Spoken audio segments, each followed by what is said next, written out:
آپ پڑھیں گے انشاءاللہ کہ اللہ کون ہے، وہ ایک خدا کون ہے، اس کو جاننے کے لیے آپ صلی اللہ علیہ وآلہ وسلم پہاڑوں میں چلے جایا کرتے تھے، غور و فکر کیا کرتے تھے۔ ان کا دل اندر سے گواہی دیتا تھا کہ یہ جو بھی ہو رہا ہے غلط ہو رہا ہے، اس لیے انہوں نے کبھی کسی بت کی عبادت نہیں کری۔ تو یہاں پر کیا بات ہو رہی ہے اس آیت میں کہ اللہ تعالیٰ آپ صلی اللہ علیہ وآلہ وسلم سے کہہ رہے ہیں کہ آپ کہہ دیجئے، بتا دیجئے ان لوگوں کو کہ آپ نے کبھی کسی بت کی عبادت نہیں کری، کبھی آپ نے شرک نہیں کیا۔ تو اب جب کہ نبوت آ چکی ہے تو اب تو کوئی سوال ہی پیدا نہیں ہوتا کہ کسی بھی طرح کی ڈیل کی جائے یا کسی بھی طرح کا کمپرومائز کیا جائے، شرک کیا جائے۔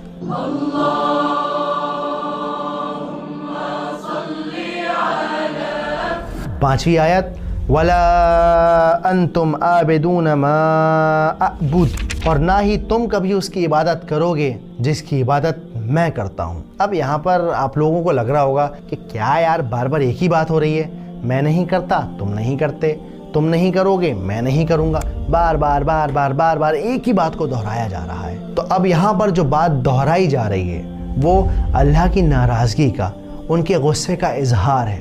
وہ کیسے ہوتا ہے کہ جب ہم کسی سے غصہ ہوتے ہیں تو بار بار ایک بار کہتے ہیں سن لیا تم نے، سمجھ میں آ گئی نا، یا کہو تو ایک بار پھر سمجھا دوں۔ تو اسی طرح اللہ سبحانہ وتعالیٰ آپ صلی اللہ علیہ وآلہ وسلم سے کہہ رہے ہیں کہ انہیں ایک بار پھر سے کنفرم کر دیجئے کہ ان لوگوں کے ساتھ کوئی سودا نہیں ہوگا، نہ آج ہوگا نہ فیوچر میں ہوگا، کبھی نہیں ہوگا۔ یہ پیشکش ٹھکرا کر ذلیل کیا ہے آپ نے۔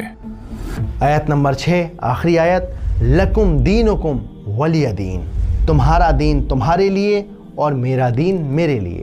تو یہاں یہ لکم کا لفظ اس بات کو بتا رہا ہے کہ یہ صرف ان خاص لوگوں کے لیے کہا جا رہا ہے جو کبھی اپنا راستہ نہیں چھوڑیں گے، ہمیشہ کفر پر ہی رہیں گے۔ اور یہ جو دین کا لفظ ہے یہ بھی بڑا مزے کا لفظ ہے، اس کا مطلب صرف اور صرف مذہب نہیں ہوتا۔ امام راغب الاصفہانی اپنی کتاب مفردۃ القرآن میں مینشن کرتے ہیں کہ دین کے بہت سارے معنی ہیں۔ دین ایک طریقہ ہے، ایک رویہ، جزا اور سزا ہے، حکم اور اطاعت ہے، یہ ایک نظام ہے۔ البتہ دین کہتے ہیں نظام، تو جو دین ہے اس میں مذہب بھی شامل ہے۔ تو اس آیت میں کیا بات ہو رہی ہے کہ جو کفر تم کر رہے ہو اس کا حساب اللہ کے یہاں تمہیں مل جائے گا، اور جو میں کام کر رہا ہوں، جس دین پر میں چل رہا ہوں، اس کا حساب اللہ کے یہاں مجھے مل جائے گا۔ محمد نہیں سمجھیں گے کہ ہم لات اور عزا کی عبادت صرف اس لیے کرتے ہیں تاکہ یہ ہمیں اللہ کے قریب کر دیں۔ تو اب اس صورت کو جلدی سے فٹافٹ سمجھ لیتے ہیں کہ پوری صورت میں بات کیا ہوئی ہے۔ قل یا ایھا الکافرون، اے نبی کہہ دیجئے ان خاص چنے ہوئے قریش کے لوگوں سے جن کی پہچان کفر بن